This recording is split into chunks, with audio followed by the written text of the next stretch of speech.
So my proposal here is that for 99,000 years, we've seen distractibility as an advantage and as a strength.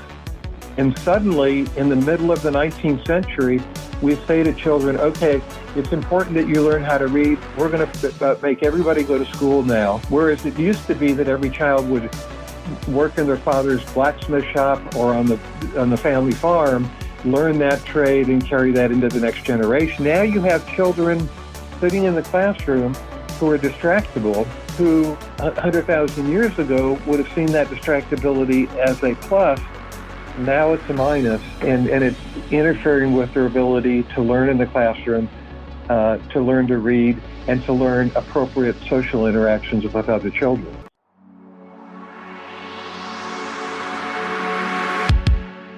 Welcome to OTR, Over the Rainbow, Achieving Mental Health for Real. This podcast offers hope to many people who needlessly suffer from mental health issues. Your host, Bob Adelman, brings you information on how you can recover from any mental health issue and achieve a happier life. If you want to know more, please check out his trailer. Bob's notes on today's show follows. Welcome to Part 3 of Real, Best of OTR, Achieving Mental Health for Real. Part 3 of Real picks up in 2021 and goes through 2022. Our first episode is about a woman who was diagnosed with bipolar 1 and became addicted to opium. It's the story of her recovery, called It Doesn't Have to Be That Bad, Story of Bipolar 1. So I ended up being, my first stint in the psychiatric hospital was for 45 days. And during that time, my husband served me with divorce papers. Oh, no. And he was fighting for full custody of our daughter. Were you having troubles before this, or was it solely because you went into the hospital and he couldn't handle it? I think there was some troubles before because going back with the opiates. Oh, okay. And luckily I've been clean from that since 2013. That's good. I've gone down that whole road and everything. It's been a very long road. Sounds like it. Going through all that and stuff. And of course, a lot of times people will describe a divorce as a death. And especially when you weren't ready for it and you feel it came out of nowhere. Yes. I had a divorce in 94. That was just like that. Yes. And to me, I think that makes it much more traumatizing and so much harder to get past and get through and work through it because you're already going through your own issues, that you're trying to work through. And then it makes it very hard and I understand some people can't deal with it, but timing was very bad. Yeah. It always is. Yeah. Timing's always bad. But, getting a call from my mother whenever I was in the hospital and just said, I just got papers served to me because I was in the hospital still. That's terrible. So, yes, and did that make your condition worse? Or? I think it did. Definitely it did. Were you having depression as well? Yes. Okay. So when I say I have bipolar 1, that there's so much that goes into that. And I have the mixed episodes is what I'm considered. So I go back and forth. So it's bipolar 1, you would consider it? Okay. Do you have manic episodes or something? I do get manic episodes, and I will sometimes be depressed with the manic episode. Okay. What are the manic episodes like? What do you do differently? A lot of times when I'm manic, I just talk a lot faster. I'm up doing several different things, very scattered-brained, or I can focus on one thing, but it's almost like you're on drugs. It is just, if you were to see somebody in a manic state, a lot of times you're thinking, what's wrong with them? I'd say I know it's hard and it's a long road, and it's doable though. It really is doable. If you, I think, apply yourself to it and are willing to go to get help for it. And understand it's not something that's it's not just wrong with you. It's not something wrong with you. It's something, you were born with this. Or certain circumstances in life has triggered things in your life. And there's ways out there, and there's techniques and stuff that you can actually learn to help with that. Like, it doesn't have to be so bad, is what I would say. Just, and like you said, turn the channel. When you're hearing those things, I think that's a great analogy for that, is turn the channel. Yeah.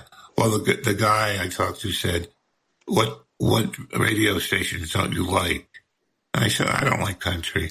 And he goes, well, you know what? What do you do when country music comes on?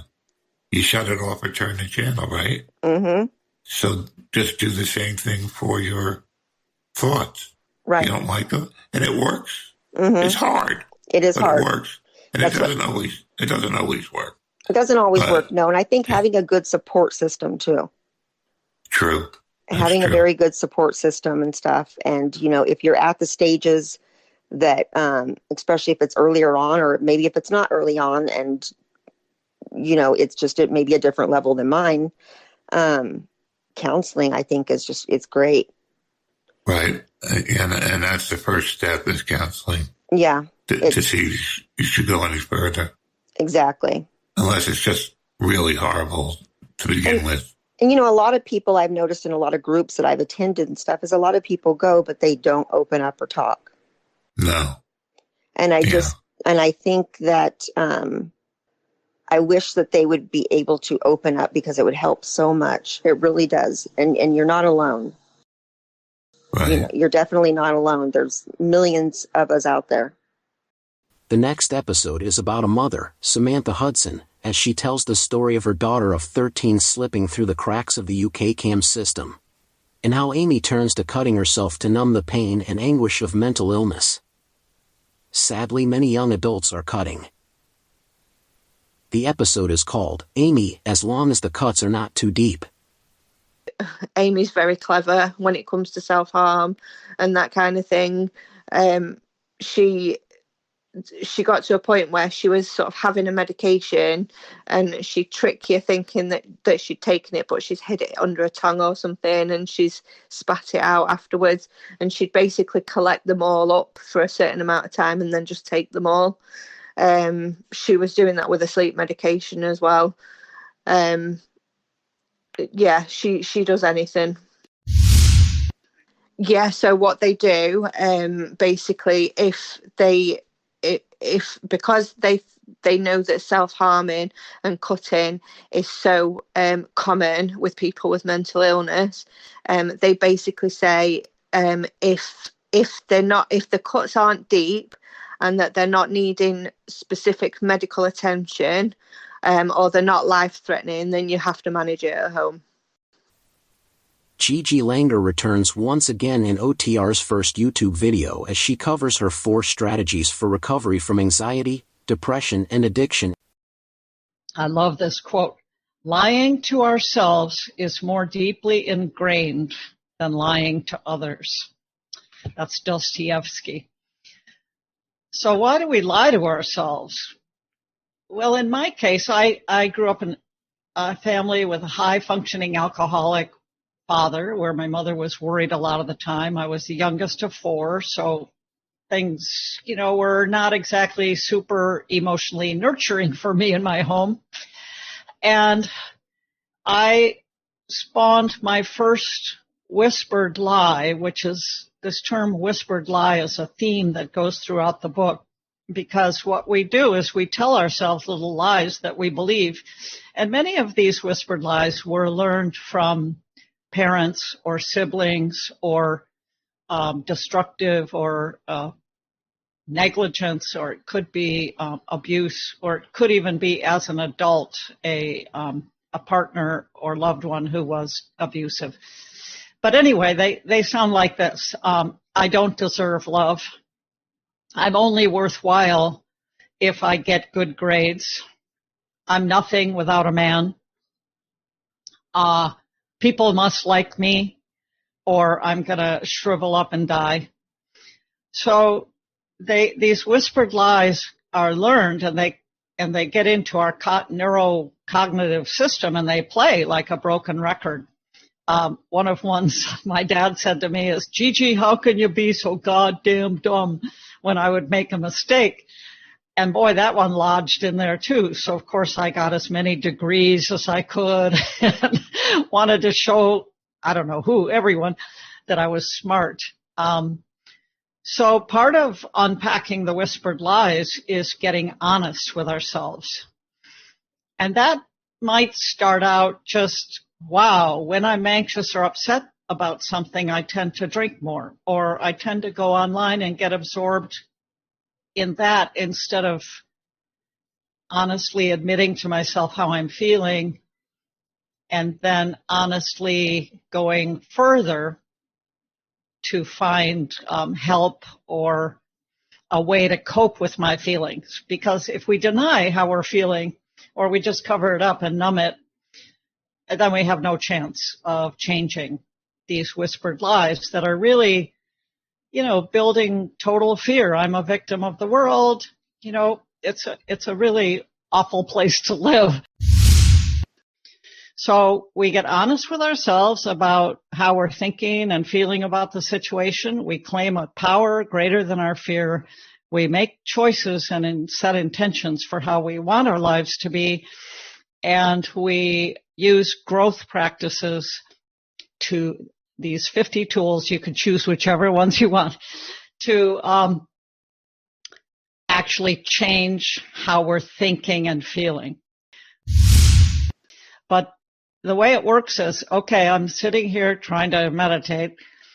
I'm trying to focus on my breathing, but I notice myself thinking about so-and-so. And I pat myself on the back for noticing that I'm thinking about this thing. And then I let the thought go past. I don't stick with it. And I return my focus to breathing. Well, my mind's default setting is worry, right? So it goes back to the worry thought or whatever thought. And instead of jumping on that boat and getting all entangled with that thought, I just notice it. Oh, yeah, I'm thinking about my kitty who needs surgery. Boom, it just goes past and I restore my attention to breathing in this case. So the person repeats the process for 10 minutes or 20 minutes or whatever. But here's what's surprising. Most people say, oh, I can't meditate because I can't empty my mind of thoughts. I think about it this way. It's not that my goal is to empty my mind. My goal is to notice when I have a thought, any thought, and if I am working on just accepting my thoughts, I just let it go past. And if it has the potential to try to grab my attention, because I'm practicing focusing instead on breathing, for example, I am getting practice at noticing my thinking and redirecting my thoughts and my mind. Next is a special interview of a woman who suffered with attention deficit disorder. It emphasizes that people with ADHD are not lazy, bad, or out of it. They just learn in a different way. People with this issue can be happy if it is caught and treated at an early age. Listen to a clip of ADHD ADD, the silent disability. One thing I wanted to make everyone aware of is that ADHD is a silent disability. If I go out in my walker, everybody helps me. They open the door, they say nice things. But throughout my life when I had ADHD, all they did was mock me, bully me. And it's hurtful, very hurtful. And I think there's a lot of people that have this problem, probably most of my audience. And we have to do something about it. It's Mental Health Week. So let us do this. Promise me, parents, that you will get your child tested if they show any signs of the problem, which means they don't know what's going on. They can't follow instructions. They get lost. They lose their items. There's a lot of different variations of the problem. So I plead that you take care of it, because to live with this problem is hell. I live with it all my life. I have been ADD basically my whole life. If I think back, since the age of 7, I start not understanding like other kids at school. They will understand easily, and I will always find myself struggling and be slower than other kids. So I am now 41 years old. It has been a battle for me, a big struggle to find what was wrong with me, because at that time my parents and the teacher, they were not aware that as it was the attention deficit disorder was not something that was recognized. So basically I spent my whole time at school thinking I was stupid and thinking I was less better than other, because I could not achieve what the other kids was doing at school. So, and the teacher was saying that you're just lazy, you don't want to do anything. Same as my parents, they will say that about me. So, well, I have been in the hotel and restaurant industry for many years, because obviously I failed my study. I wanted to work in the pharmacy to be a chemist, but obviously because of my ADD, I could not. And I want to mention as well in my teenage year, because, you mentioned before, like there is a lot of suicide from teenager, and it's because they feel rejected. I have been in that situation when I was in my 15 until 19 years old. I tried to commit suicide a few times because I feel like I will never be able to have a career because of my disability, but I will not know why am I like that. So I just wanted to put an end of my life, and because I felt rejected, and because you feel you are different, but different not in a good way, different from the society, from what the society wants and expects from you to be. I believe part of mental health is understanding your world or universe. We try to tackle those tough subjects in the episode. What is the meaning of life? Why are we here? If we want to talk about how does something come from nothing for a little bit. Yeah, so I also don't think something can come from nothing. I don't think that's possible. So if the Big Bang started the universe as we know it, the Big Bang was the beginning of time itself, time, matter, energy, and space. If that's what the Big Bang started, then nothing comes from nothing, right? So I believe there has to be a cause of the Big Bang. And that cause has to be timeless, because the Big Bang started time. It has to be spaceless, because, again, Big Bang is the beginning of space. It has to be immaterial, because the Big Bang started matter. So the cause of the Big Bang has to be a timeless, spaceless, immaterial cause that is immensely powerful, right? Because the Big Bang is the beginning of the universe. And yeah, so like those are some of the characteristics of this cause. And a lot of people think that's a description of God. I'm torn because I can't believe that something came from nothing. And I also can't believe that we're going to have something after death. So one almost seems impossible, and the other one almost seems impossible. That there's no meaning to life. That, to me, that seems almost impossible. And so does coming from nothing. So I'm very torn about the subject. I talk about it a lot with my friend who likes to talk about these things. I can't find a lot of people that will talk about it. I appreciate you coming on the show and talking about this, because most people Most people will run away screaming. I love no, talking you're about negative. Get out of here. I don't want to think about that. I know. don't think. I just go throughout my day. Give me a break. Hold on. And as far as my son believing in it, I really do think it has a tendency to limit your spirituality. That you don't allow other beliefs in everything, allow everything in, so you can come up with a free will. Here's what I really believe, and also become very spiritual. Sure, but Bob, I'm not pushing any particular religion. No, I know all that. I'm saying is, you don't believe that something comes from nothing. I don't either. So, if the Big Bang started the universe, then it must have had a cause, is what I'm arguing. And the cause itself has these attributes. Like, it has to be immaterial, it's got to be timeless, it has to be spaceless, it's got to be immensely powerful, it's got to be, I think, also immensely intelligent, because of the order that we see in the universe. Order also doesn't come from disorder. Information doesn't come from randomness, is another thing.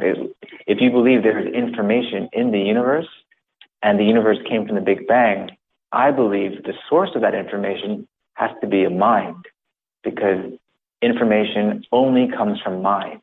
It doesn't come from matter, and it doesn't come from randomness. It comes from a mind. If there is a creator, if there is a cause to the universe, then that opens up the possibility that maybe, there is life after death. There is something beyond that. It's not just a ceasing to exist, is what I'm saying. Rodolfo Dongeli for 41 years was full of anxiety and depression. He would sleep all the time to forget the pain. Rodolfo was put in a foster home as a boy and suffered abuses as a child and grew up to have many mental issues.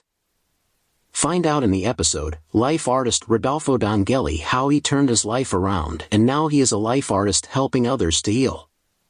Stumbling on a quote, which is super, super, weird that life can change by reading a quote. And the quote was said that if you do what you always done, you will get what you always gotten, right? And that was to me, that was so profound, because I realized at that moment that I was actually not doing anything to change my life. I was complaining about everything. I was, looking for pity everywhere. I used my depression and my anxiety to give myself what I needed, which was love and attention. And I realized those things when I really sat down and started to be honest with myself, Yes, I had a lot of trauma happening. Absolutely. There's no doubt. But that happened when I was younger.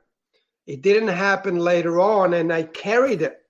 I didn't know how to, obviously, I didn't know how to process things, but the way I chosen to, which was, by acting out, by being wild, by always looking for that next adrenaline rush and whatever, Right. It never got me to actually sit down and see, okay, what is going on with me? There's nothing wrong with me. I'm not broken or anything like that, but something is not right, because I'm not happy, right? I'm constantly looking for, a way to be seen. And, when you are at that place, you're prepared to do anything, right? But then eventually, obviously I grew up in Italy. I grew up in Switzerland, sorry. So I lived most of my life in Europe, and eventually came to a point where I left Europe and I came to Australia. And I thought I would leave everything behind me, all the problems, all the stresses, everything.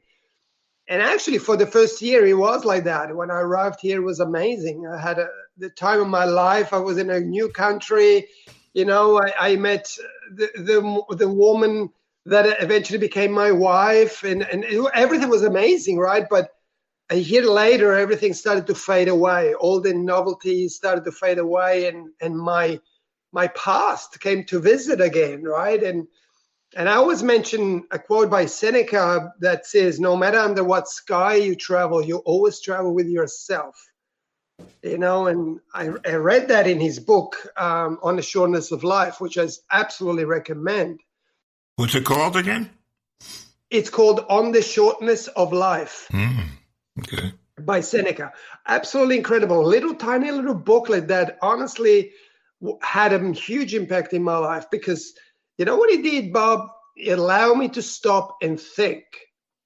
I wasn't thinking. I was just going. I was definitely not being. I was just going and doing and just being busy, trying to escape. Right. I think we all do a little bit of that. Yeah, absolutely. It's not right? a lot. I like to call it cutting, which is the extreme people that actually cut their bodies to feel the adrenaline because they're in such mental anguish. My theory is that most people will do something to cover up, you know, that deeper pain. Yeah. But go on, I'm sorry. No, don't be sorry at all. You know, so eventually all those little things, you know, Bob, and it's amazing because this journey has been 11 years now in the making. And, you know, if I look back, you know, today, who I am as a person, who I became as a man, which is I'm barely scratching the surface, by the way. You know, this journey just started, and it's a long way to go. But I would have never thought 10 years, 11 years ago, you know, when I was in my garage trying to end my life, that today I will be doing what I'm doing, you know, sharing my story, but also serving people and working with, you know, Tony Robbins now, and having been taught by incredible shamans in the Amazon jungle in Peru, you know, the ancient art of shamanism and so on. I would have never thought in a million years that this would happen to me, you know, and yet when I stopped and I was, instead of escaping my pain and trying to numb it with, you know, any way possible. For me, it wasn't alcohol or drugs or anything like that, or anger. For me, it was sleep. Okay. So I would constantly sleep, right? I was always exhausted. Join me as I talk with Wayne Shipman about his journey to homelessness and his recovery and how he finds peace with his new wife and new life. He suffers from bipolar anger, which is similar to the anger that I express with my symptoms of anxiety, depression, and ADHD, which I suffer from. This is one of my favorite episodes as Wayne lays out the ways of our society in the template Scars Run Deep. We're told that we're not supposed to cry. We're not supposed to feel like that, quote unquote. And I had so many people come to me and say, man, you can't walk around here all tore up about what happened 2 weeks ago. That, you know, you broke up with your girlfriend, so what? And it's like, you don't understand the story, you know. And they didn't want to hear the story. They just wanted to see me act. They wanted to see me act as the alpha male with a military uniform, you know. I didn't have that ability. In my world, people that have, you know, minor offenses, Bob, is easy to forgive. But somebody that actually complicated my life so much that I lost 3 decades of my life in confusion, lost relationships. I've got people that have sworn an oath they'll never talk to me again, and this is 10 years after that, and they're still not talking to me. And, you know, even no matter how much I change, no matter how much they see on Facebook or they see me in other public areas where, like, I'm definitely grown beyond the man I was 10 years ago, but to them, the scars are deep. I thought society was a kind of a facade, like it's kind of a fake reality that we just have to go every day, be there at 7:30, leave at 5:30, never talk back, never be in a bad mood, never have a bad day.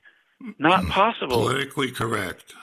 Be politically correct. Well, by the time I learned those skills, I was in my 40s.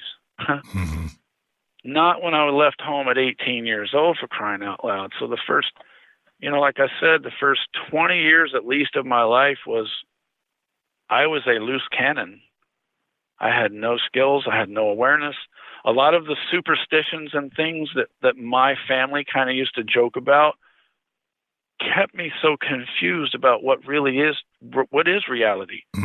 They sang happy birthday to Jesus, but they also had Christmas snowman and Santa Claus in the same yard. You know, they got a cross, they got a Santa Claus, they got the Easter bunny, they got Jesus on the cross, they got Sabbath, they got, you know, every holiday of the year they were celebrating. So when it came to religion and spirituality, I had no distinction to know, not necessarily what's true or not, but how to actually achieve what we call emotional wellness.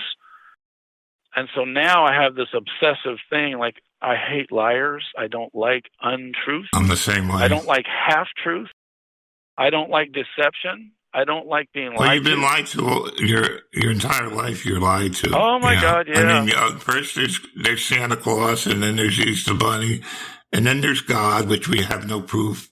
Yeah. And so you were lied to, basically. They don't believe it, and it's not uncommon. I talk to so many ADHD people in a group, and every single one of them says the same thing. People don't believe it's real. They don't believe because they don't. They believe it's an excuse. Well, you're just using that as an excuse. You got ADHD. Okay, whatever. So why are you so mean to me? Yes, exactly. And that's it. I mean, they don't want me in their lives because I'm negative and I'm this and I blurt things out and I'm rude and I interrupt people. Everything is my fault because I have a different type of brain than they have. And this is we're an oppressed minority. That's what I call it. Because there are a lot of people out there in my audience that have ADHD. It's a hard thing to admit that you have a problem and that problem is causing relationship problems. So it's a super big problem and nobody's doing anything about it. I'm trying to, but you know, how much can I do with a podcast? Only so much. Bob, I've realized that a lot of homeless people, minus COVID, I mean, COVID is a different problem, but there's something like 250,000 nationwide, the population prior to COVID was 250,000 homeless people in America. And it's not just economic related. It's because as a society, we have sort of a template of how people should be. We have an expectation how people should be, quote unquote. Mm-hmm. And so then our children expect us to just kind of cater to their feelings. Wear a suit, Dad. My daughter would be upset I wasn't wearing a suit. And, you know, it's like, I didn't have to, so I didn't. But she wanted the Ward Cleaver father, I guess. And I didn't know what to tell her. I'm not Ward Cleaver. I'm a weird guy hangs out with weird people because the society doesn't accept us. ADHDers are not accepted. They won't even admit that it's a problem. And I bet you if you went and tested the homeless, 50% of them are ADHD or dyslexic. More than likely. Yep. I would say it's a Bill. Well, you and I were talking the other day and I heard this keyword that kept coming up. We were on the phone for a good 40 minutes. You said the word anxiety probably 15 times and it caught my attention and stood out. And I don't think people realize how real of a problem anxiety is by itself. If you isolate anxiety and turn it into a disorder and then complicate that with ADHD or bipolar, what you have is the anxiety interferes with the skills that we actually do have. Anxiety causes us to amplify our worry about how people are going to interpret or receive us. I'll give you an example. Like, you know, holidays right now, it's Thanksgiving weekend almost. Christmas is coming. Oh, great. My anxiety gets so peaked up because I know that, like, I can't make it through Christmas. Well, yeah, I mean, I'm supposed to interact with my children. I'm supposed to send cards. I'm supposed to get on the phone and talk to the grandchildren. And it's like, they don't really want me to. My kids, that are adults, they don't want me to get on the phone and be a grandpa to their children. And that's fine. That's okay. But the problem is society makes us feel sort of self-condemned when we don't or when we cannot. And that's the anxiety. But Wayne, it's not okay. I challenge that. It's not okay. They have to be able to go into the real world and realize that some people have problems. Right. They don't mean to hurt your feelings. They don't mean to yell. But they're your family. Families have to stick together. You know, I always wanted a perfect family, and my wife just took the rug and took it out under me and moved them down to Charleston. But I was born and raised in New Jersey, and it's very uncomfortable down here for me. I don't go to church. It's very hard for me to meet people. That's what I'm trying to teach people, that they can recover, they can get better, and they don't have to take the shit anymore. They don't have to be bullied around anymore. They don't have to be called a clown. But you don't have to quarrel with this guy. Just ignore him. If he says you're a clown, ignore him or go to your boss. Whatever it takes. You got to stop feeling bad that you're different. You have to accept that you're different. That's all right. And that you're an outcast and you have a weird crowd. You're a weird guy in a weird crowd. And that's the end of it. And you go on YouTube, there's 100 videos where the guy says, you know what, my family has a problem with this. My family has a problem with this. What are we going to do? They have a problem. I can't handle it. They can't handle it. Well, America, we have to learn to handle it. We handled COVID. Now we got to handle mental illness, which is before COVID. Isn't that something? We can handle this. We can handle this airborne bacteria, this virus that killed tens of thousands of people, but it's really hard for us to just handle someone saying you're odd. In the next episode, I talk with Monique Rhodes, a master at teaching you how to calm your mind and live a happier life. Hear how she can help you on your pursuit of happiness in the episode titled Achieving Happiness. Yeah. So, Bob, I teach, basically, I'm a mindset coach. I teach people how to be happier. And this has come about by having a pretty tough time in my own childhood and really wanting to understand, was it possible to change my happiness levels or not? And so that's what I set out to do. And that's the work that I do. I basically teach people the skills that I've learned to be able to transform their lives so that they can be happier. I mean, I feel that there are sort of two, what people don't really understand is that if we're living in the past or living in the future, it creates a lot of stress and anxiety. So basically, the situation that most of us live is that we're living with our thoughts running off into the past all the time. And the past is really just an imaginary place because how we see the past is dependent on what it is that we remember, and that is completely subjective. So the past doesn't exist, and it certainly doesn't exist in the way that we remember it. And then the future doesn't exist either because it's not come yet. And the only thing we can do is imagine what the future is going to look like. So if we look at it this way, then what we can discover is that we have two places where most of us are living, the past and the future. Neither of them truly exist. They're figments of our imagination. So if we want to not experience so much stress and anxiety, one of the most important things that we can do is to actually practice living in the present moment. Because if we're living in the present moment, we can understand that this is the only moment that truly exists. And our stress and our anxiety begin to dissolve when we do it. Because our stress and anxiety are dissolving because we live in the only moment that really is existing. So that's why it's very important to do practices like meditation that teach you how to live in the present moment. And what I teach after studying meditation for over 25 years is that I teach you how to bring your mind back into the present moment so that it literally stops dancing off.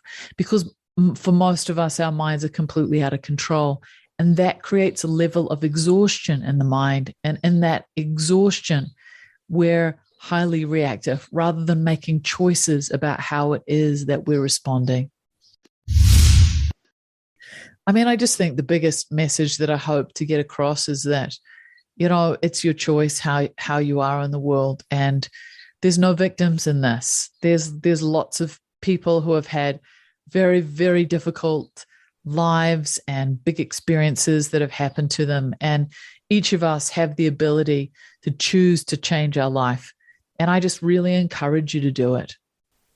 Next, I talk with Kimberly Bell, an amazing woman who overcame abandonment as a child and later sexual abuse to become a beautiful person. The episode name is Kimmy, a woman's battle with PTSD from child abandonment and abuse. Well, I was adopted through my kinship, through my paternal aunt, and from up to 5 to 6 years, I stayed with my biological mother and father, and I was never reunited with them. I was dropped off, and no one never reunited me with the family, either on my father's side because he had remarried, or my mother. And being separated from my she was 2 years older than me, sister, it was really a challenge. I always wanted to be reunited back with my biological parents, but I was very blessed and fortunate to be raised by older people, even though I went through challenges when I was raised with them. But they did raised me in a structured AME Zion Christian home. So. Okay, you left your parents when you were how old? Between 5 and 6. Mm-hmm. And was there a good reason that they couldn't take care of you anymore? No, I really never got a reason. Did they ever take you back in when you got older? Or? No, sir. Okay. So you grew up with one foster parent? And they were my adopted parents from kinship. She was my father's older sister. I see. So that was my biological, aunt. My memory, I couldn't remember. I couldn't retain information. I was this cute little brown-skinned girl, but I was just a mental mess. And I thought the more quiet I could be, or the sweetest child without any type of asking for anything, then by hopes that someone would, my biological parents, they would come and get me, figure out what was wrong and come and get me. Did you think that was going to happen for a long time? Oh, yes. Oh, yeah, for a while. Yeah. And, you grow up thinking that what was wrong with me, and, why did my sister stay? And she's 2 years older than you, your sister? 2. My sister's 2 years older than I am. Okay. Mm-hmm. And there was no explanation. That's really very sad in a way. I can't imagine that. So there was some type of abuse in your family? Well, I witnessed physical and mental abuse with my biological family when they were together, when I was small. I never seen the sensitive of, love or holding hands, or it was more of a chaotic atmosphere that they were always in. And then with my mother, especially towards me, was always the attachment. I never really felt the warmth, and I longed for it, even as a child. Sure. Yes. I longed for her to put her arms around me, or say kind things or sensitive things. Yes. And I don't remember any of those things. Do you remember any time before you were given away that she showed affection? No. No. I remember my dad, though, coming in and out of the home because, they were married, and he would play with me and my sister, and he would, pick me up, like how fathers would, and tickle me. And, I knew he loved me, but I never felt the love from my biological mother. In the clip of the episode Repeatedly Dead Fred, What's It Like to Be Dead?, Fred Rutma discusses his strange story of dying over 40 times. Join me as we look at this very unique recovery. Also, we talk about fasting and how that helped in getting healthy. In the summer of 2009, I started what the doctors thought was passing out. And every time I would pass out, I would collapse and hit my head. And really hit my head, on curbs and manhole covers and, counters in commercial bathrooms, which have those really nice sharp edges. And, had a series of about 20 concussions that we know of. And when you have a whole bunch of concussions, one after the other, doesn't give your brain a chance to heal, the cumulative effect is pretty devastating.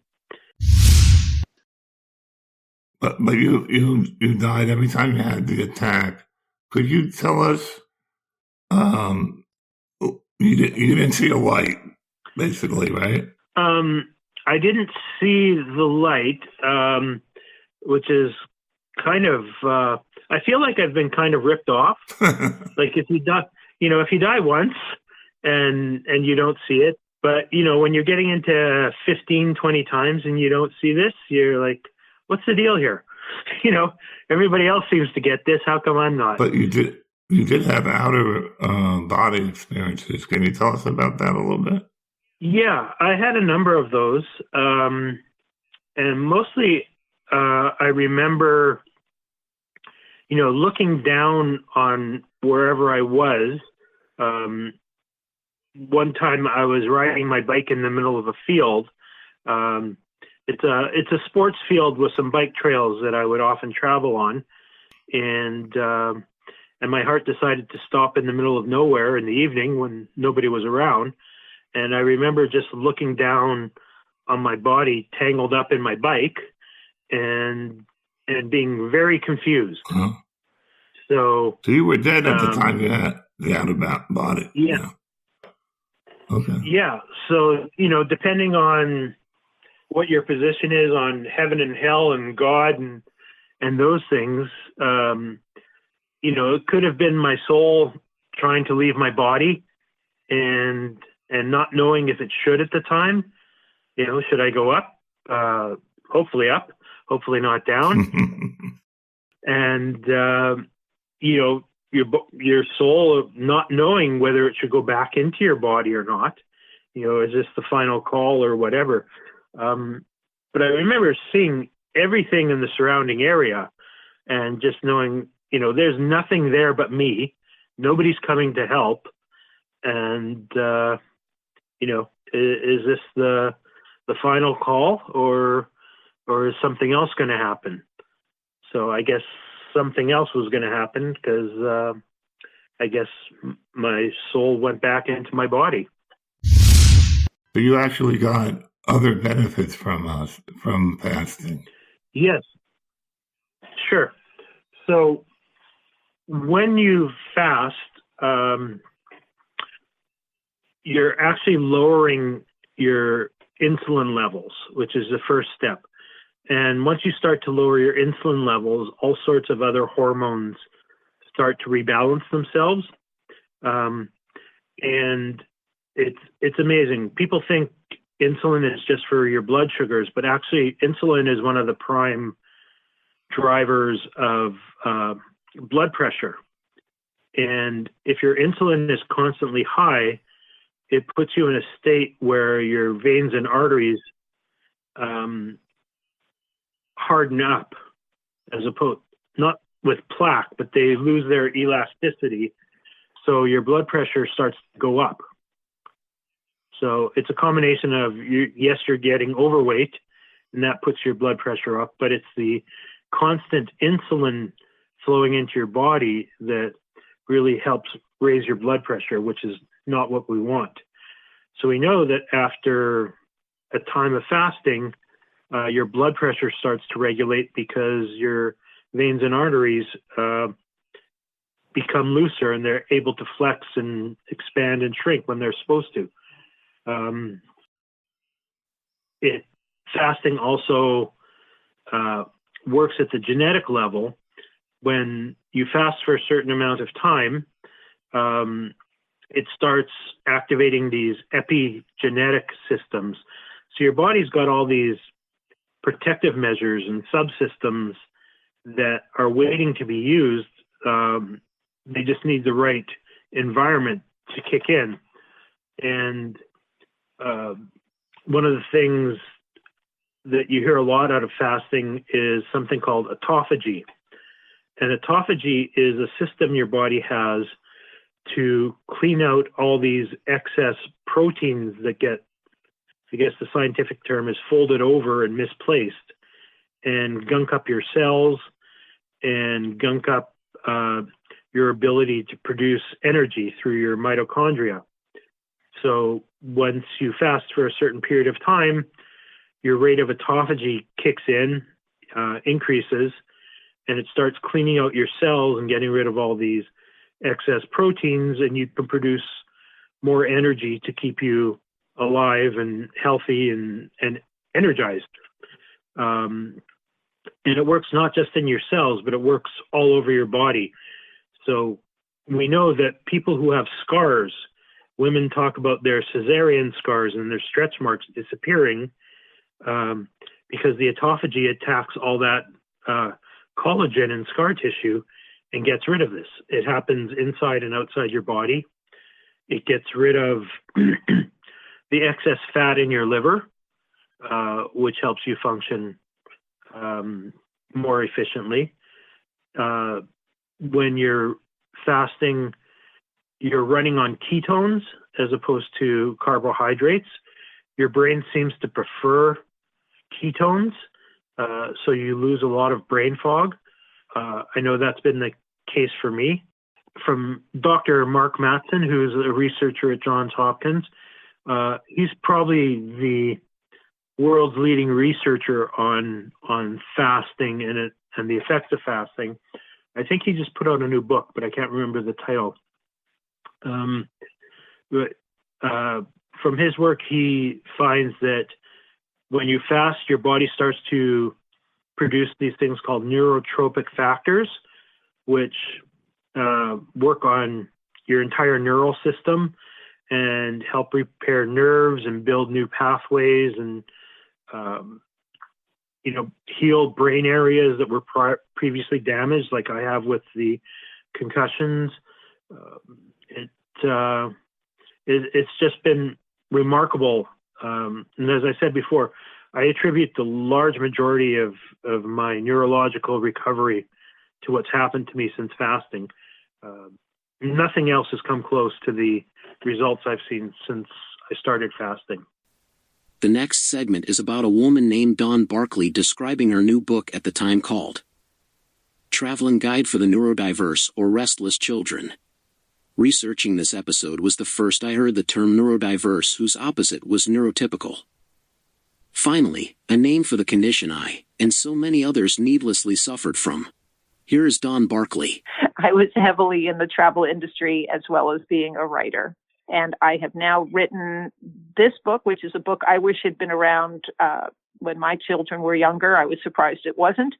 And it deals with arranging travel for families that have autism spectrum disorder or mood or attention disorders. And what I have found is that the special needs tips help even neurotypical families. So one term that stood out for me is neurodiverse. Yes, yeah. Neurodiverse. Could you explain what that is?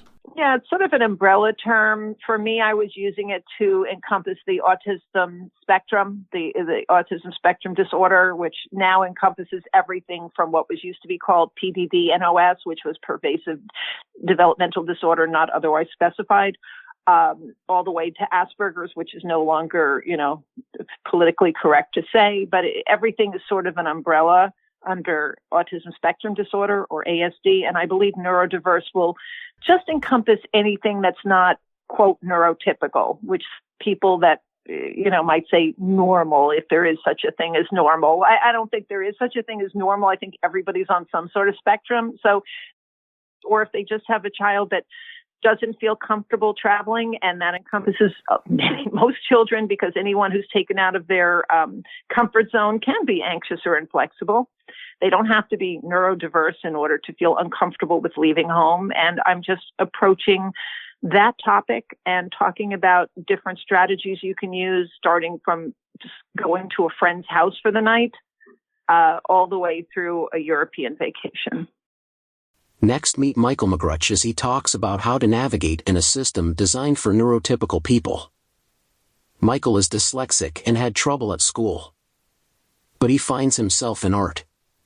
We also talk about how ADHD people and other neurodiverse are able to cope in the current system of learning. The episode is called The Smart of Art, Dyslexic and ADHD Neurodiverse Issues Discussed, and is a 2-part episode. It breaks your heart to see your strengths. I'm sorry. I mean, my childhood was, I didn't have a childhood. That's too bad. And I could say, fuck, I didn't have a childhood. And I say, I'm that now. I've never been in, the older I get, the more happy I get. Because I discover and I unwrap myself. Right. I feel I was mummified when I came to this world.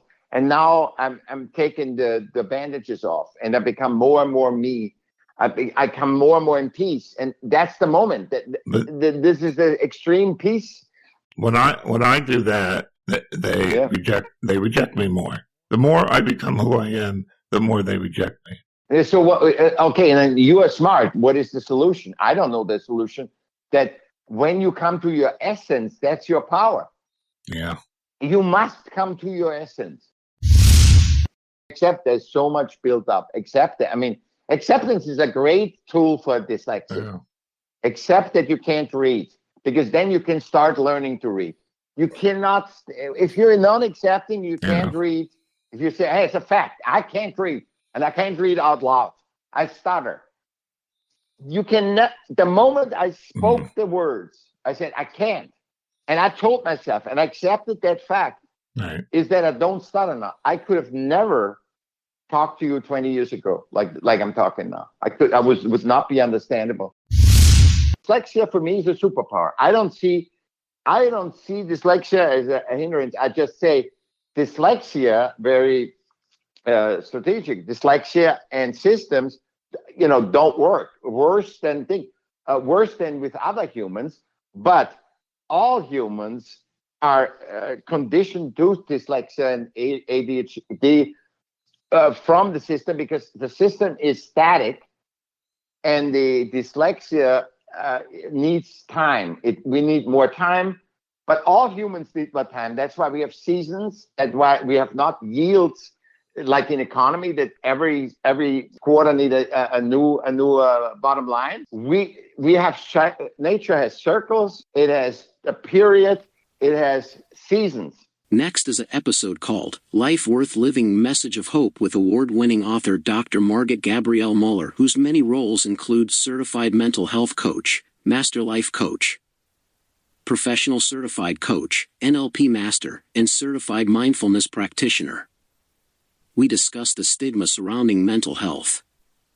Plus, a message of hope for people who suffer from any mental illness or are isolated because they are neurodiverse. Yeah, I think the topic in general of mental illness and mental health it's still stigmatized. Like for me, for example, my mother suffered from schizophrenia, and she got actually ill when I was 8 years old. So it had a major impact on me. And I believe really that the whole topics of mental illness, it is really underrepresented. That's why I'm so happy that you're doing this podcast, because it is very important to shed light on this topic. For him, it was difficult. He couldn't even talk at work about this problem, what happened at home. We couldn't talk about it at school because it was simply not accepted.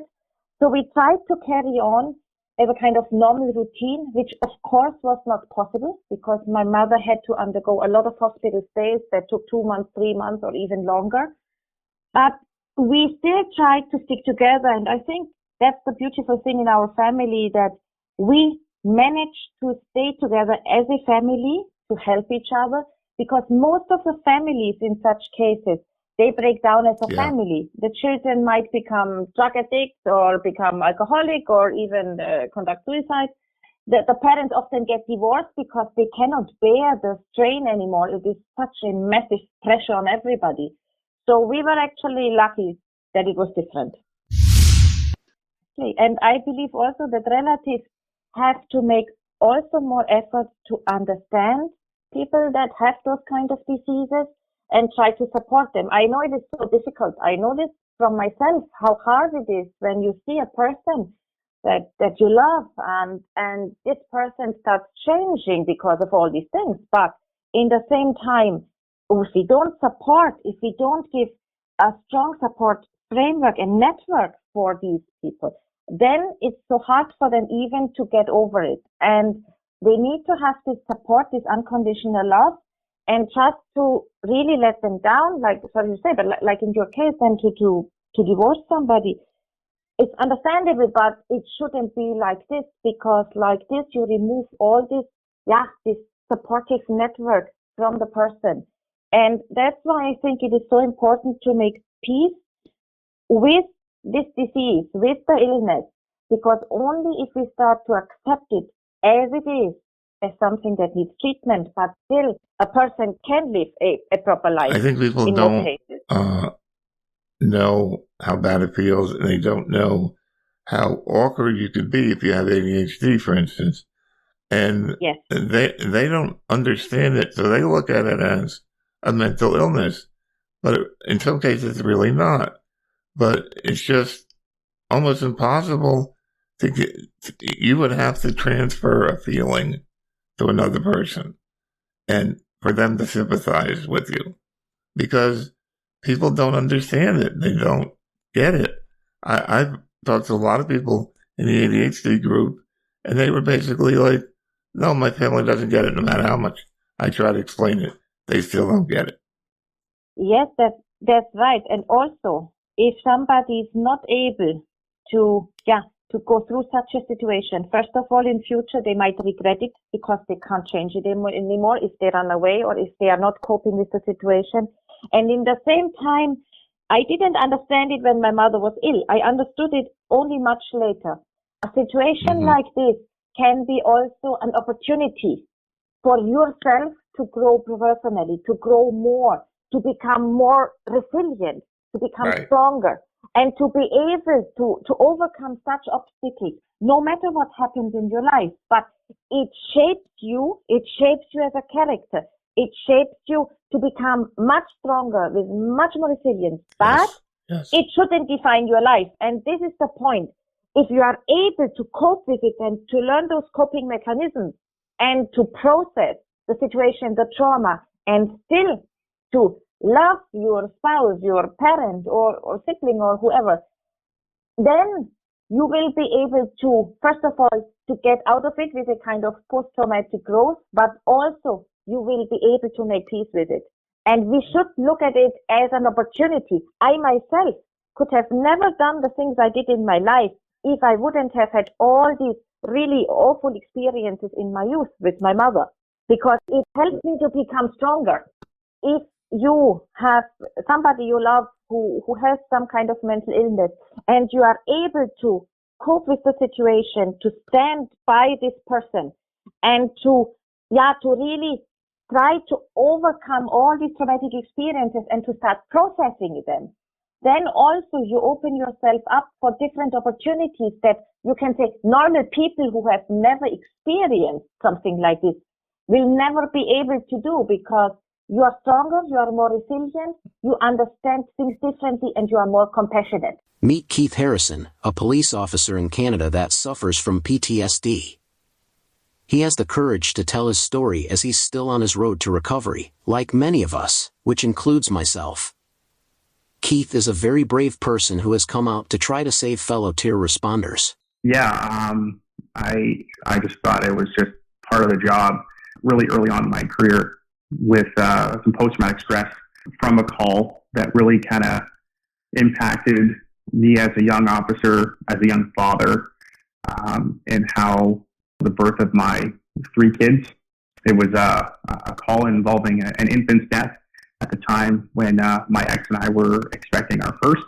And I didn't quite get the support that I hope nowadays officers are getting.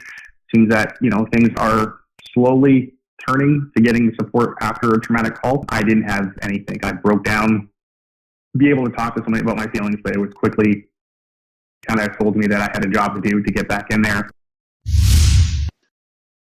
Yeah, I know when I was struggling, when I looked around, we always kind of got told that if there was this energy and this being stigma within the service that if you were struggling with mental health, or if you were being crazy, you weren't able to be trusted.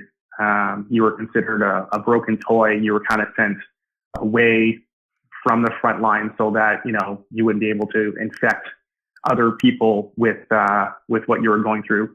I know when I was at my lowest, there was a lot of negativity, and I was angry all the time, and I was lashing out, and it was just me crying out for help in ways that I didn't know what to do other than come out and say it. But then I figured, well, if I came out and said, then, I'd be committed to a hospital.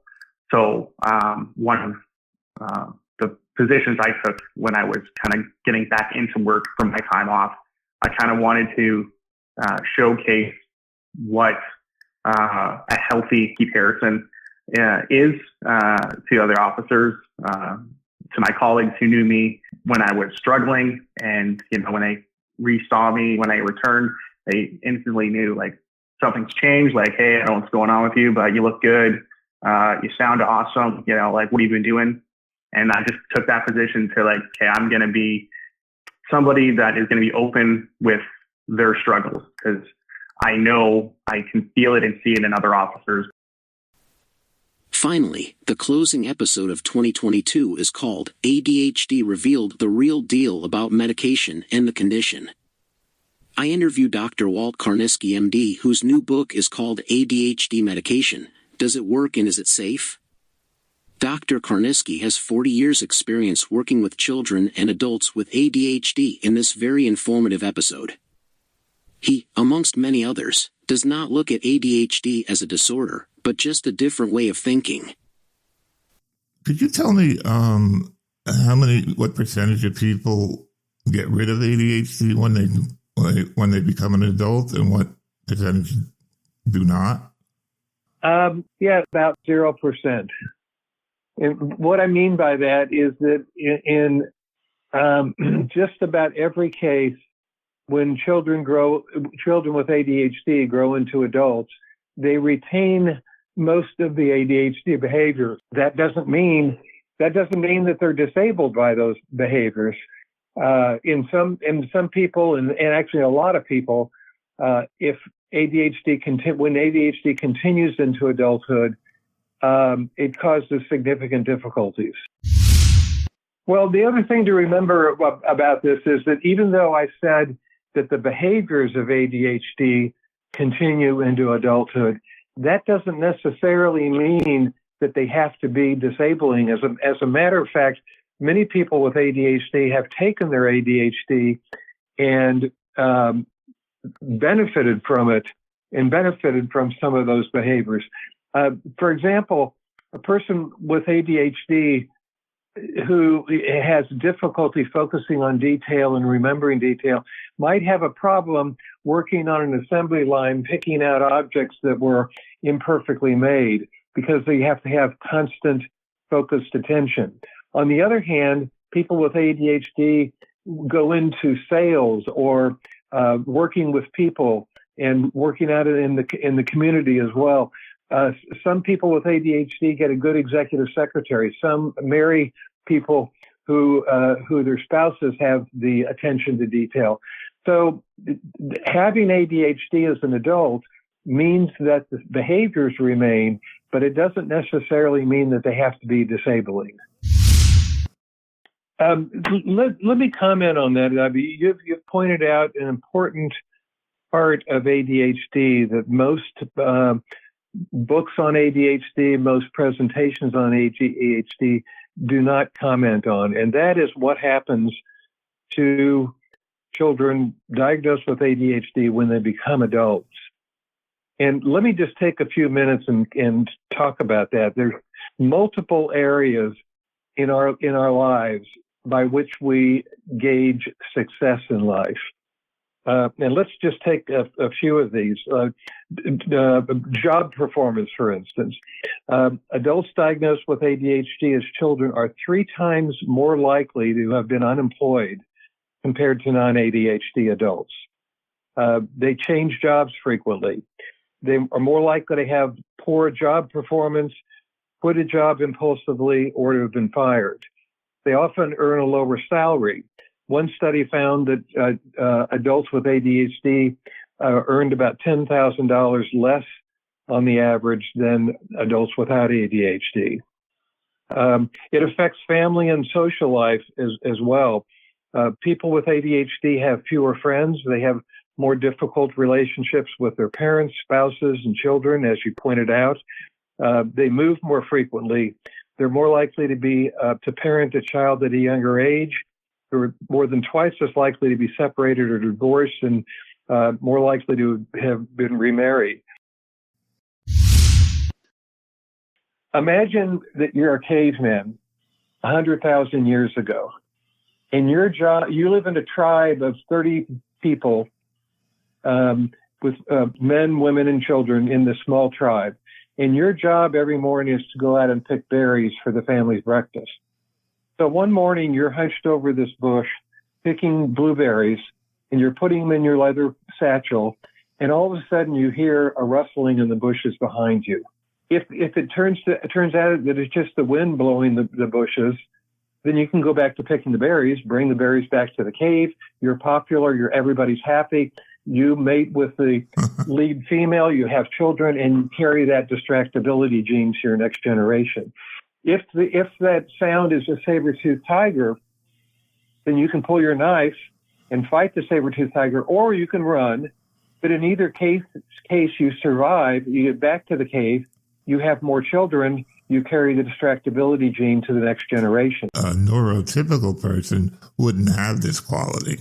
He wouldn't hear the bushes. Correct. But I guess what I'm saying further is that 100,000 years ago, the person with attention or distractibility would be called neurotypical. Okay. Because that's what saves his life. Right. The fact that he's distracted allows him to see if that rustling in the bushes is the wind or a saber-toothed tiger. Right. Whereas somebody who does not have distractibility doesn't turn and look and gets eaten by the saber-toothed tiger. So he never gets back to the cave. He never has children. He never carries the distractibility gene to the next generation. So my proposal here is that for 99,000 years, we've seen distractibility as an advantage and as a strength. And suddenly, in the middle of the 19th century, we say to children, okay, it's important that you learn how to read. We're going to make everybody go to school now. Whereas it used to be that every child would work in their father's blacksmith shop or on the family farm, learn that trade and carry that into the next generation. They didn't need to know how to read or to do math problems or whatever. They just did what their parents did. And because of that change, now you have children sitting in the classroom who are distractible, who 100,000 years ago would have seen that distractibility as a plus. Now it's a minus, and it's interfering with their ability to learn in the classroom, to learn to read, and to learn appropriate social interactions with other children. That ends part 3 of Real Best of OTR in the 2022 season. Don't miss it as we put a dent in the stigma of mental health through the empowering information that can turn you around. You just need to admit that you have an issue and you are brave enough to get the help that's available. The needless suffering ends here. Keep fighting.